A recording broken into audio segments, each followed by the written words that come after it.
Ever catch yourself mindlessly double tapping Instagram posts while waiting in line?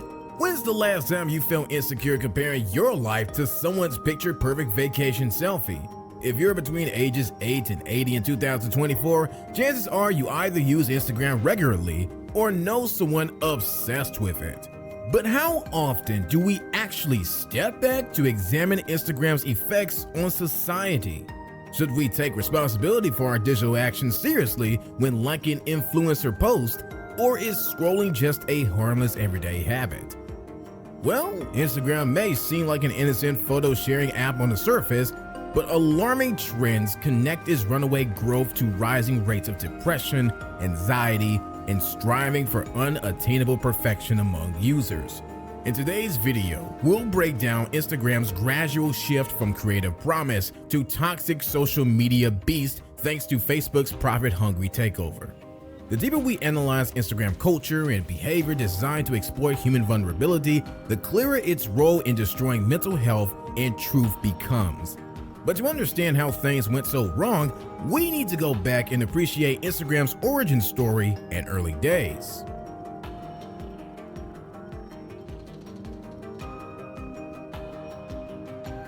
So what originally inspired Kevin Systrom to create Instagram? Well, in the early days, it arose from a passion for photography and coding. Systrom studied management science and engineering at Stanford, even interning at hot startups like Twitter. But he turned down job offers from major tech firms like Facebook. Instead, Systrom traveled to Italy to study photography after graduation. This background drove his vision for a photo-sharing app improving smartphone visuals. In 2010, Systrom and co-founder Mike Krieger built Instagram to solve problems they saw with existing social media. Back then, uploading images took ages, and quality on phones paled compared to SLR cameras. Instagram tackled these through intelligently starting uploads faster and adding filters to enhance images. The clean, artsy interface focused entirely on photos, unlike text-heavy rivals. And the app took off instantly. Just 2 months after launch, Instagram hit 1 million users. In less than a year, 10 million people had signed up. Celebrities like Justin Bieber brought their fan bases flocking to the platform. Everything about early Instagram indicated a healthier, more positive community than competitors. One without exploitation, based on a passion for connecting people through images. So, how did things go so wrong? Well, that promising start unraveled after Facebook acquired the app for $1 billion. Let's dig into the ominous changes that followed Instagram's buyout and growth under manipulative algorithms. Given their similar services and Instagram's stellar rise, Mark Zuckerberg likely feared its threat to Facebook long term. What better way to neutralize this than to purchase the startup? Initially, the acquisition seemed mutually beneficial. Facebook fueled Instagram's expansion with funding and resources, and the photo-sharing service retained independence under Systrom and Krieger's leadership. But problems bubbled below the surface. Facebook soon pressured monetization over user experience against the founders' wishes. Sponsored posts and detailed analytics for advertisers appeared on Instagram by 2013. Data harvesting and invasive ads transforming the vibe from artful to commercialization also followed. Facebook imposed its entire business model chasing profits over people. User policies changed, allowing information sharing and content ownership without notification or compensation. While concerning, these early red flags remained out of mainstream focus, until the founders resigned in 2018 over stifling Facebook's restrictions. Few questioned Instagram's trajectory. The departure of Systrom and Krieger marked Zuckerberg's completion of his long game. In their wake, Facebook rebranded Instagram, further erasing remaining separation. And consequences of full integration escalated quickly in terms of data exploitation, leaks, and advertising based on surveillance. Essentially, the cautionary tale of Facebook now consumed its latest acquisition. But beyond these expected outcomes, Instagram's cultural fabric also shifted in alarming ways.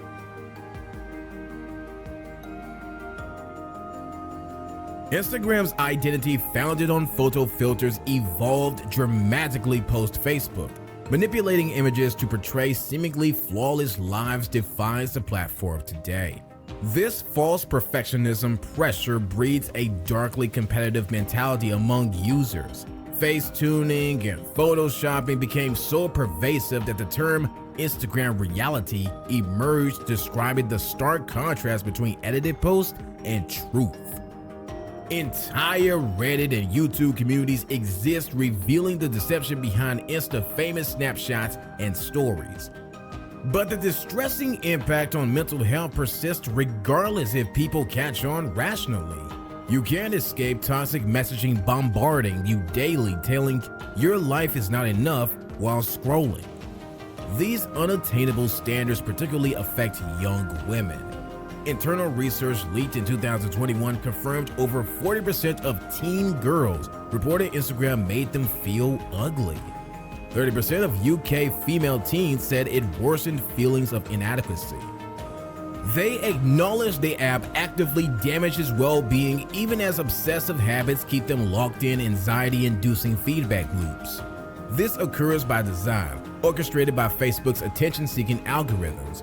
Prompt after prompt pressures users to outdo others through metrics like likes, views, and comments. J.D. Power found the average millennial opens Instagram 50+ times per week. That's over 7 times daily, seeking external validation through social media. But the obsessive culture also enables dishonest portrayals to gain traction.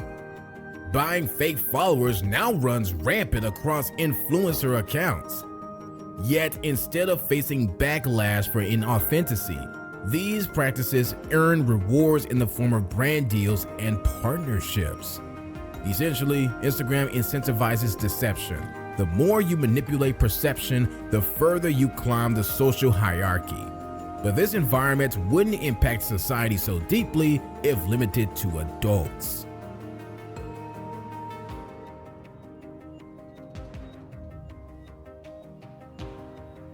Perhaps most disturbing, Facebook secretly moved to bring preteens into this toxic arena after intentionally exposing teens to harm.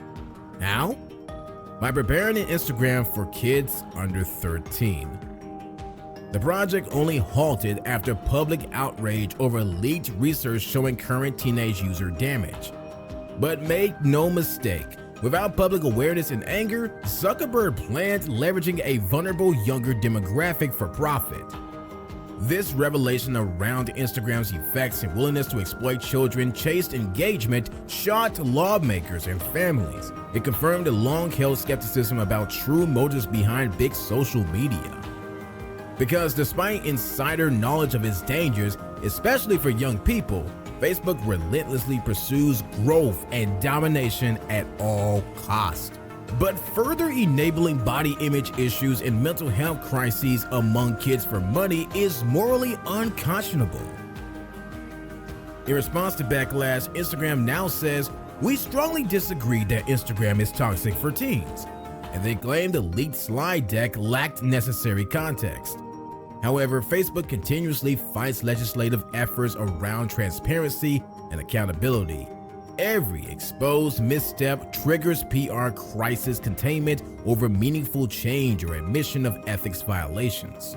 Their handling of Instagram's harm by denying culpability or deflecting duplicitously only illustrates the willingness to prioritize public image and profits over people.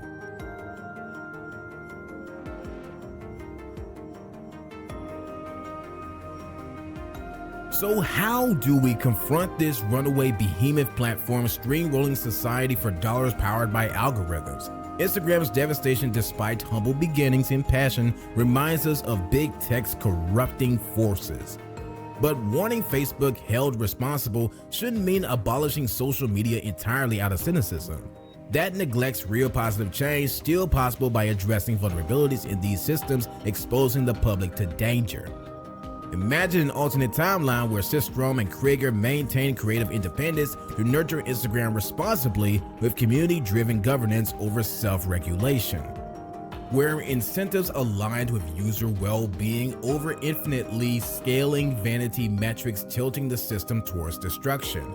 Under compassionate leadership built on ethics emerging from lessons learned, social media could empower people over pacifying them as data for harvest, but no such transformation or accountability will come voluntarily from the Facebook machine.